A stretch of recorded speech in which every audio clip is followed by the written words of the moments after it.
Have you ever felt the sting of betrayal? The quiet poison of gossip, the whispering behind your back, the envious glances that seem to follow your every step? In moments like these, it can feel like the world is conspiring against you, and the weight of it all threatens to break your spirit. But what if I told you that there's a powerful way to combat this? A prayer so deeply rooted in divine justice that it doesn't just protect, it restores your peace. Psalm 53 isn't just words on a page. It's a weapon of faith designed to break curses, unmask false friendships, and send the plans of the enemy scattering. You might think it's just another psalm, but this one has a purpose: to silence the lies and eliminate the malice aimed at your life. The prayer you're about to experience is more than a plea. It's a prophetic act of faith. And when you step into that power, you'll see just how swiftly the darkness begins to retreat. It's time to declare, "Lord, eliminate all evil and open the door to divine justice, peace, and protection." Let's dive in and learn how this prayer can transform your life. There are moments in life when the soul feels under siege, not by visible enemies, but by whispers, glances, and hidden intentions. That's when Psalm 53 enters like a spiritual sword, slicing through the unseen battles we often ignore. The wise learn early on that not every smile is sincere, and not every hand extended is clean. Angels are present, even in silence, guiding those who know how to pray with discernment. And here's the truth most people overlook.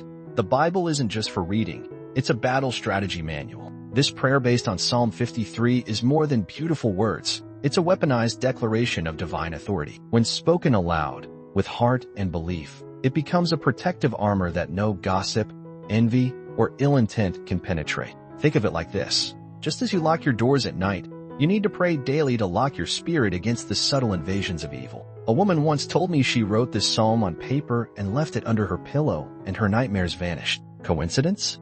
Or divine defense?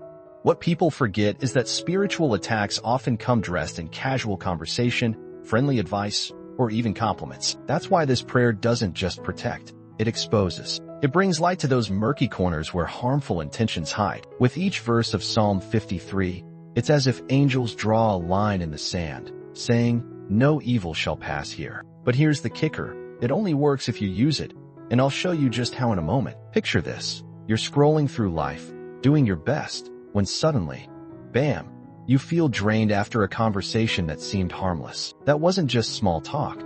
That was a spiritual ambush. This is why the invitation to pause, reflect, and truly pray is more than a religious habit. It's survival. Deep reflection helps you recognize when you've been spiritually slimed. The Bible doesn't sugarcoat it either. It warns us that wolves often wear sheep's clothing. In these moments, you're not just protecting your energy, you're reclaiming your peace. Think about how many times you've walked away from someone and felt heavier, confused, or even anxious. That's not just emotion, it's spiritual residue. By creating space to pray, especially using the words of Psalm 53, you wash away that residue and recenter under God's protection. Angels don't just float around, they respond to a heart anchored in faith. And faith?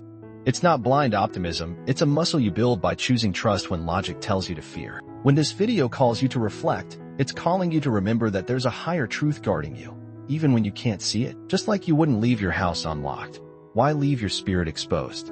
Something big happens when you stop to listen, and we're just getting started. Here's something most folks don't realize. Your words don't just communicate, they create. That's why writing, "Lord, eliminate all evil," isn't just a comment.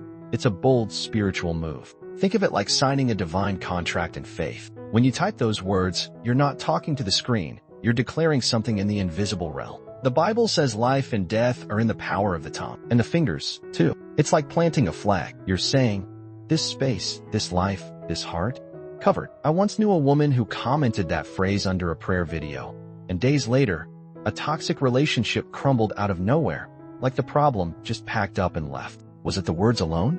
No, it was faith in action. It was angels responding to a prayer typed with conviction. Don't underestimate the power of prophetic writing.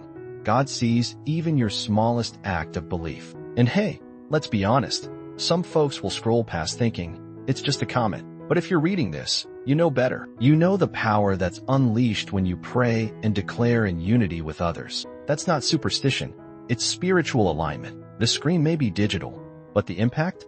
That's eternal. And now that you've spoken, are you ready to see what else will be revealed? There's something raw and real about those prayers that come from the gut.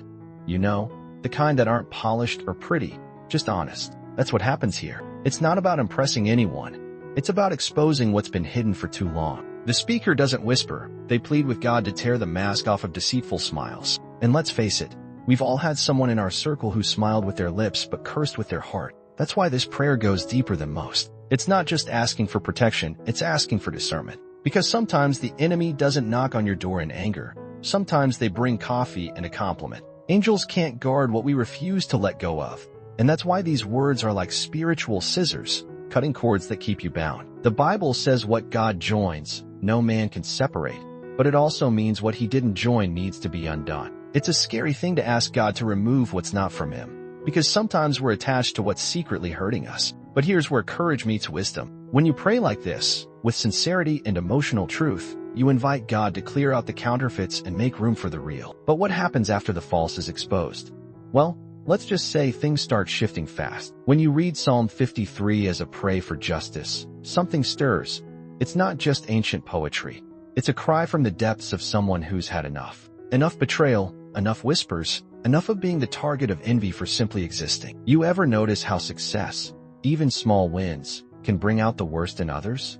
That's not coincidence. It's spiritual warfare. And this psalm is your counterattack. What makes it powerful is the way it calls on divine authority. Not revenge, but righteous correction. The Bible teaches that God sees what's done in secret, and trust me, not one evil plan goes unnoticed. The psalm isn't begging for pity. It's standing in boldness, asking heaven to act. And that's the energy you tap into when you speak those words aloud.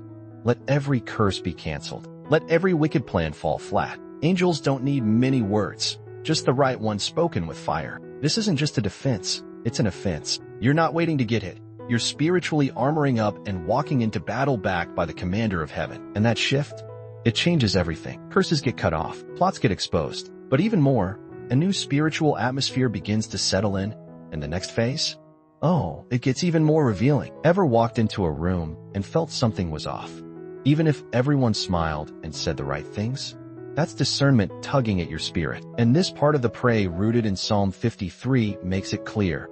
The darkness might hide for a while, but it can't hide forever. When you call on God's light, you're asking for the ultimate exposure, every secret intention, every masked betrayal, every whispered scheme brought to the surface. There's something powerful about saying, let what's done in darkness be revealed. That's not paranoia, it's spiritual wisdom. The Bible shows again and again that truth isn't a passive force. It pursues, it uncovers. Think about it.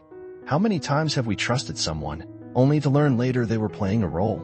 Angels are experts at ripping off the curtain, but they need your cooperation, your voice, your pray, your permission to intervene. And when God turns the light on, it's not to shame, it's to free. Free you from manipulation, free you from entanglements that looked like blessings but were really traps. The moment you align yourself with divine truth, you become spiritually untouchable. But here's the thing.